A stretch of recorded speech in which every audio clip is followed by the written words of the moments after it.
11월 22일부터 26일 경제신문을 읽어줘 시작하겠습니다. 목차는 부동산, 경제금융, 주식, 종합면. 부동산부터 시작하면 종부세, 금리 인상까지 서울 집값 상승세 주춤. 이번 주 상승률 0.11%로 하락, 지난달 이후 5주 연속 둔화. 대출 규제에 겹치며 매수세 위축, 세종, 대구 등은 하락세에 이어져.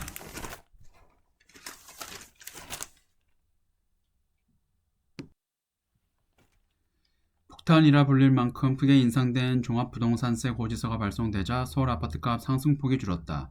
여기에 기준금리까지 연 1%로 전격 인상되면서 상승세가 더 주춤할 것이란 전망이 나온다. 서울 25개 자치구 중 21개 구에서 지난주 대비 상승폭이 축소됐다. 다만 강남권이나 용산, 마포 등 이른바 똘똘한 한 채에 대한 수요가 있는 지역은 서울 평균 상승률을 웃돌았다. 이번 주 용산구 아파트 매매 가격은 0.23% 올라 상승률 1위를 기록했다. 다만 기준금리 인상 등이 아파트 가격을 하락시킬 요인으로 작용하기는 어려울 것이라는 관측도 나온다. 여전히 시중 유동성이 풍부하고 내년 대선과 지방선거에 대한 기대도 크기 때문이다. 강남 등 고가주택 시장은 대출 규제에 따른 영향이 거의 없다며 주택 가격은 금리나 대출보다 분양, 입주 등 공급 물량에 더 민감하게 반응한다고 말했다. 이은영. 함영진 랩장은 다주택자의 추가 주택 구입이 감소하고 당분간 똘똘한 한 채 선호 현상이 더 두드러질 것이라며 주택 구입을 포기한 수요가 임대차 시장으로 옮겨가면 전월세 가격이 더 오를 수 있다고 우려했다. 다음. 경제금융 주식. 메타버스 최종 수혜주 반도체의 시간이 왔다. 다운 사이클 예상보다 짧을 것. 비메모리 급등에서 소외된 메모리 메타버스 생태계 구축의 필수. 투톱, 하이닉스, 전자전자 이어 원익 IPS, 유진테크 장비주 급등.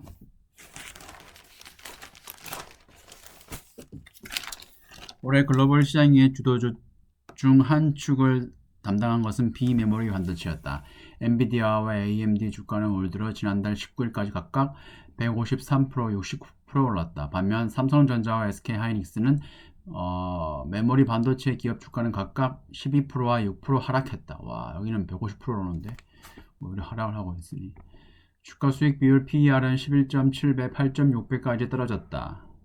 엔비디아가 메타버스 시대에 대한 기대로 한 단계 업그레이드 되는 동안 메모리 반도체 기업은 올드보이 이미지에 갇혔다. 삼성 같은 경우에는 3나노 공정의 GAA가 게이트 올어라운드인가? 이렇게 성공을 해야지 약간 파운드리로서 업그레이드가 될 텐데 약간 안타깝습니다. 디램 없이 메타버스 생태계 불가능, 추세가 변하고 있다. 글로벌 투자은행 에버코어는 지난 19일 마이크론과 램 리서치를 토픽으로 꼽으며 이렇게 분석했다. 내년 상반기까지 이어질 것이라 예상했던 메모리 반도체 가격 하락이 예상만큼 나쁘지 않을 것이라며 PC 생산 차질이 완화되고 인터넷 데이터 센터 설비 투자가 연말에 개선될 가능성이 높다고 설명했다. 자자드는 공급 과잉 우려. 악재처럼 보이는 뉴스도 메모리 반도체 업황에는 호재로 작용하고 있다. 미중 갈등 심화와 반도체 장비 생산 차질 등이다. SK하이닉스는 중국 우시공장 반도체 미세 공정, 초미세 공정 도입에 필요한 극자외선 노광 장비를 도입하려다 미국 정부의 반대로 제동에 걸린 상태다. 이미 내년 상반기까지 이어질 것으로 예상되는 반도체 가격 하락을 주가가 반영하고 있다는 것도 긍정적이다. 테슬라 58%, 엔비디아 96%, 성량장 우량주 묻어둔 서학개미 웃었다. 30억 이상 자산가, 애플, 아마존 등 투자로 25% 이상 벌어. 애플, 아마존 둘 다 가지고 있긴 한데 한국 주식이 요즘 많이 안 좋아요. 민 주식 등에 뛰어든 단타 투자자들은 수익률 절반도 안 돼. 나스닥 추종 ETF 대박. 투자 수익 국내 2.3%, 해외 20%.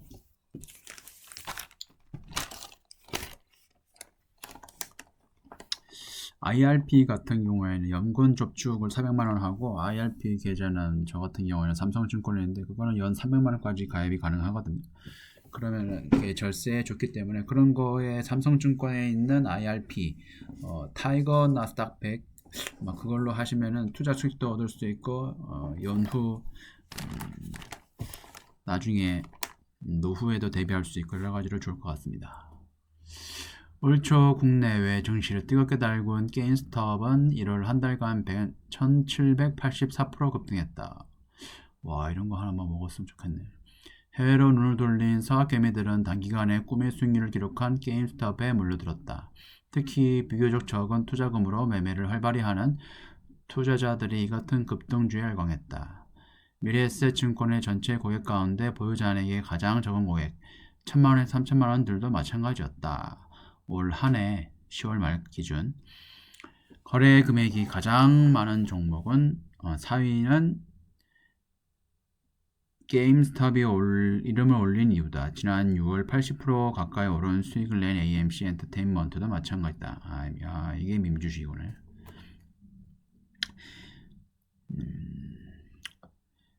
미래에셋증권에서 101만 명의 올해 수익률을 분석한 결과 해외 성장 우량주 장기 투자 전략이 올해 증시에서 효력을 발휘한 것으로 나타났다. 특히 해외 주식 수익률은 국내 주식 수익률을 압도했다. 해외 주식 투자는 평균 23.94% 수익을 냈지만 국내 주식 투자자의 수익률은 10.29% 불과했다.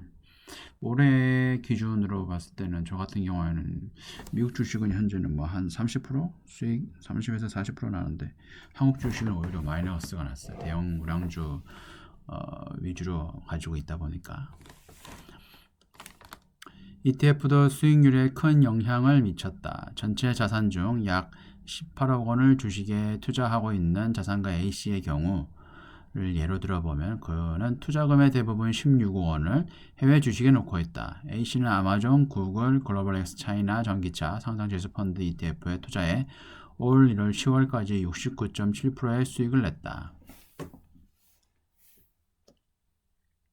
가장 높은 수익을 낸 고액 자산가 보유자는 10억 원 이상의 경우 미국 대표 빅테크 외 나스닥 수익률의 3배를 추정하는 QQQ ETF와 함께 글로벌 엑스 차이나 전기차 ETF,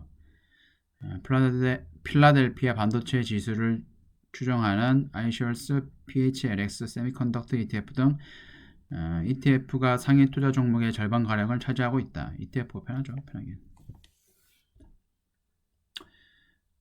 보유자액이 비교적 적은 고객들의 경우 테마에 따라 종목을 수시로 갈아타며 수익률을 갉아먹는 것이 손수를 낸 원인이라고 설명했다. 네, 그렇군요. 다음 인플레보다 더 센 인플레이션이 온다. 기업 탄소 배출권, 친환경 인재 채용, ESG 경영 집중할수록 부담 커져 결국 소비자 가격의 전환 불가피. 각국 탄소 중립 전환 비용도 늘어 2030년까지 32조 달러 안팎 예상. 금리 올려도 고물가 안 꺾일 듯. 세계 기업들이 ESG 경영에 집중할수록 소비자 물가가 오를 것이란 주장이 나왔다. 기업이 친환경 사업 등에 투자하려면 막대한 비용이 들어가 상품 가격에까지 영향을 받을 것이라는 의미다. ESG의 환경과 인플레이션을 결합한 인플레이션 시대다. 인플레이션이 본격화하면 물가 상승세가 일시적으로 끝나긴 힘들 것이라는 전망이 나온다. 미국 자산운용사인 프린서플 글로벌 인베스터의 시마샤 수석 전략가는 CNN과의 인터뷰에서 많은 중앙은행이 물가를 논할 때 기후 문제 해결 비용을 고려하게 될 것이라고 말했다. 그렇죠. 친환경 인재 인건비 부담 높아. 탄소 중립 전환 국가 비용도 증가. 코로나19 이후 유럽이 천연가스 조달에 어려움을 겪으며 석탄, 석유 등 화석연료 가격이 치솟았다. 녹색에너지 전환으로 화석연료 투자가 줄어든 것은 가격 상승의 부채질한 원인 중 하나다.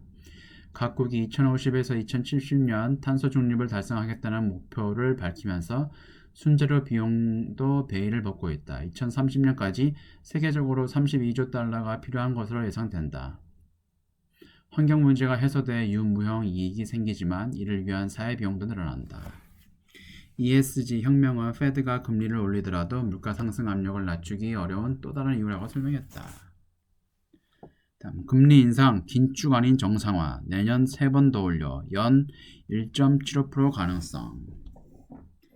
목표 웃도는 고물가의 경고음 커져 통화 완화 마무리 의지. 가계비 증가 속도도 빨라 부동산으로 가는 돈줄 억제 나서. 기준금리 1.75%땐 3년 만기 국채금리 3%대까지 뛸 수도. 이번 금리 인상은 긴축이 아닙니다. 정상화입니다.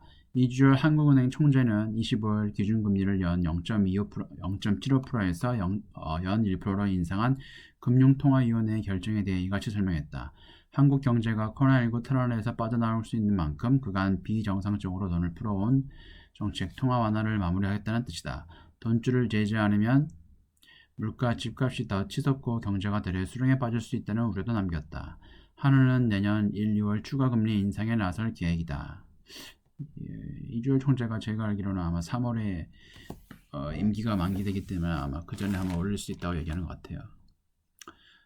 세 차례 인상을 통해 연 1.75%까지 끌어올릴 수 있다고 보고 있다. 근데 연 1.75%까지 올릴 수 있는데 미국 금리 같은 경우에는 지금 당장 금리를 올리는 게 아니고 일단 테이퍼링을 먼저 시작하기 때문에 미국 금리와 한국 금리가 차이가 너무 나면은 저희로서도 뭐 경제가 아직 뭐 탄탄한 상황이 아닌 상태에서 금리만 올리면은 경제에 부담이 될 수가 있어서 마냥 올릴 수만은 없을 거예요. 한은은 지난해 3월 16일 기준금리를 1.25%에서 0.75%로 0.5포인트 내렸다. 당시 인하가 사상 처음 0%대 기준 0%대 기준금리 시대를 열었다. 코로나19가 경제 위기로 번진 것을 막기 위한 긴급 조치였다. 3년 만기 국채금리도 연 0.8%대로 떨어지기도 했다. 금요일 현재 지금 주가가 뭐 금리 발표로 인해서 그런지 모르겠지만 이제 폭락하고 있습니다. 특히 성장주 위주로. 한은이 기준금리를 연 1% 인상하면서 연 0%대 초저금리 시대도 1년 8개월 만에 막을 내렸다. 코로나19가 휩쓸고 지나간 경제가 회복 국면에 들어섰다는 판단이 작용했다. 이 총재는 지난 8월 기준금리를 올리고 추가 인상을 예고한 뒤에도 국내식 경제가 회복세를 이어가고 있다며 민간 소비 역시 정부의 방역체계 전환에 따라 빠르게 반등하고 있다고 강조했다. 내년 1분기 이후 기준금리가 한두 차례 인상되면 연 1.5에서 1.75%까지 상승할 수 있다는 관측에 힘이 실린다. 기준금리가 연 1.75%까지 올라가려면 3년 만기 국채금리는 연 3%대까지 뛸 수 있다는 관측도 있다. 3년 만기가 단기금리고 10년이 장기금리인데 요즘 3년 만기랑 장기 10년 만기가 3년 만기 단기랑 10년 그 장기랑 지금 그 갭 차이가 줄어들고 있어서 만약에 이게 역전되면은 경기 뭐 리세션의 신호가 될 수 있거든요. 그래서 약간 거기도 주시해야 되지 않나 생각하고 있습니다. 네, 이번 주 경제신문을 읽어준 여기까지고요. 지금까지 시청해 주셔서 감사합니다.